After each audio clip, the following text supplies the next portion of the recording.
Good day everyone. I am Enrico Bartolabak. I will be discussing the culture, tourism attraction, and gastronomy in Region 2.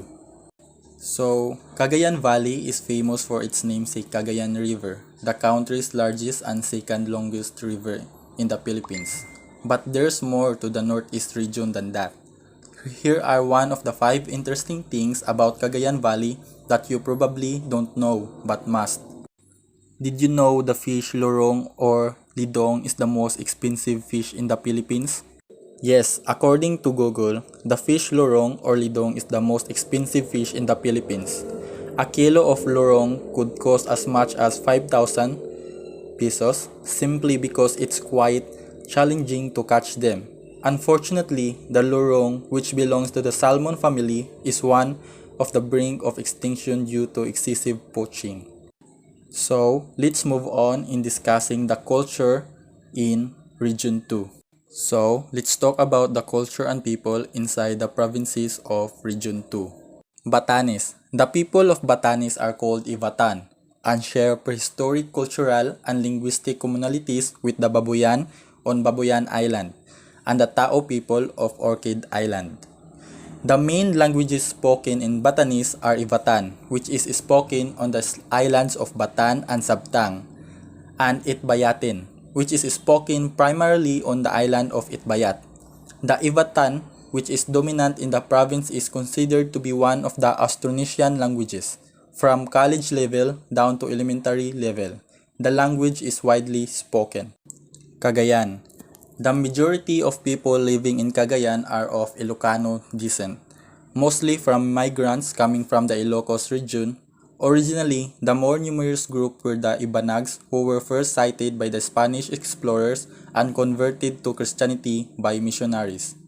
Aside from Ilocanos and Ibanags, Malawigs, Itawits, Gadangs, groups of nomadic Itas, as well as families of Ibatans who have assimilated into the Ibanag Ilocano.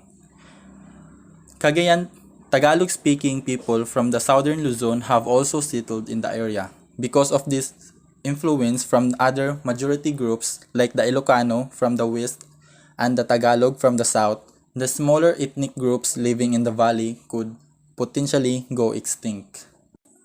Isabela, the Queen Province of the Philippines, rice granary of the north. According to the latest Philippine census, Isabela is the most populated province among the 5 provinces in Cagayan Valley or Region 2. It has a population of 1,401,495 people and comprising 45.93% of the 3 million people in the region. At the national level, the province contributed 1.58% to the total populations of 88.57 million. There are 254,928 households in the province. For all ages, the sex ratio in Isabela was about 105 with 660,627 males and 626,948 females in the 2000 census of population. Ilocano are the most prominent group in Isabela. Of the total household population, 68.71% classified themselves as Ilocanos.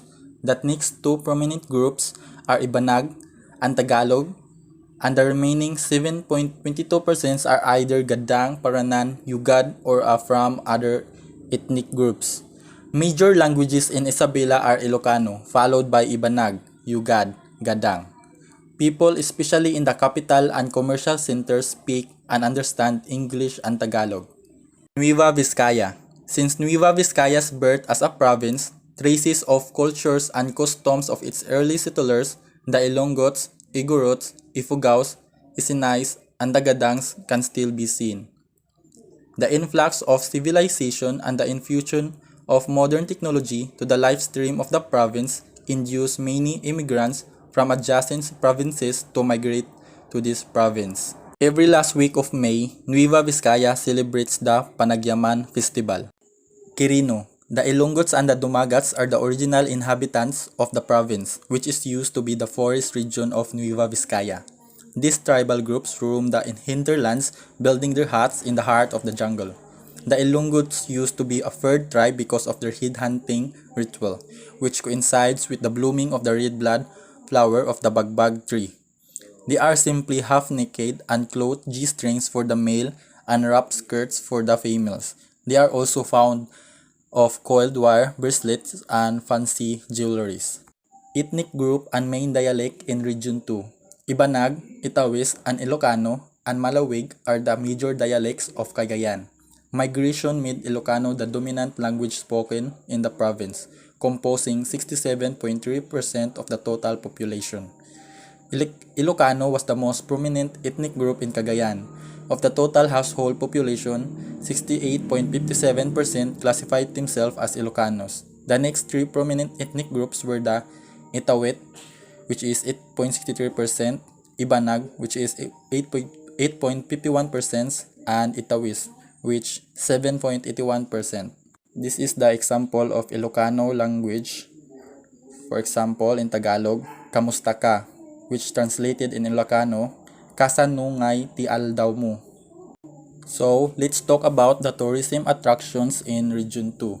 First is Cavalry Hills. The Cavalry Hills are found in Igig, Cagayan. This colonial place is popular for the devotees of the Holy Week, Lenten season, which depicts Jesus Christ's suffering. Next is Calao Cave. Calao Cave is one of the 300 limestone caves located in barangay of Magdalo and Kibal in the municipality of Peñablanca.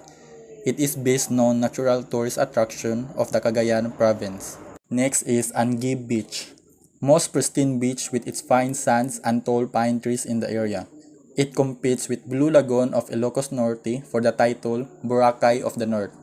It is located in Santa Ana, Cagayan. Next is Dibolo Falls. Dibolo Falls is one of the best nature attractions in the province, located in Barangay Dibolo in the Dinapigi. This waterfall is considered the tallest one in the province at about 100 meters high. Next is Magat Dam. It's a large rock-filled dam in the islands of Luzon. The dam is located along the Magat River, a major tributary of Cagayan River. It is one of the largest dams in the Philippines.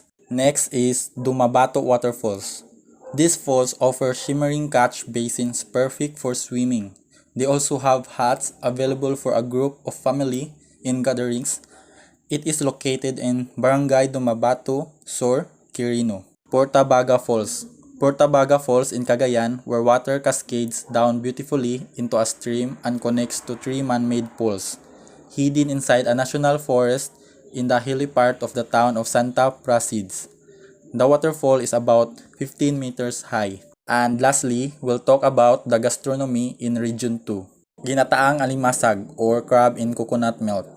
Ginataan, alternatively spelled as ginataan, is a Filipino term which refers to food cooked with gata or coconut milk. Thus, coming up with the word ginataan or done with coconut milk, Ivatans, people of Batanes, and tourists alike enjoy having the ginataang alimasag, mainly because the usual size of crab-plated here is the largest living arthropod in the world and is a type of hermit crab that is known to have large pincers strong enough to crack coconuts and eat its contents. These crabs from Batanes are not only known for its unusually large size, but are also known for its creamy crab meat, which has the aftertaste of a coconut when its sack is squeezed. Lastly is the Pancit Batel Patong. Pancit Batel Patong is a popular noodle dish in Tagigaraw City, Cagayan. It is composed of two parts, the noodles with toppings and the sauce which look like an egg drop soup. Poached egg along with sauteed meats and vegetables are topped over the fresh Mickey noodles, while a piece of egg is cracked and stirred in simmering beef stock and poured in a bowl. Both components should be present when eating this dish to experience optimal flavor. The sauce is gradually poured over the noodles and meat, and it is further enhanced by adding a tablespoon or two of the chopped onion and vinegar dip. That is all, and thank you.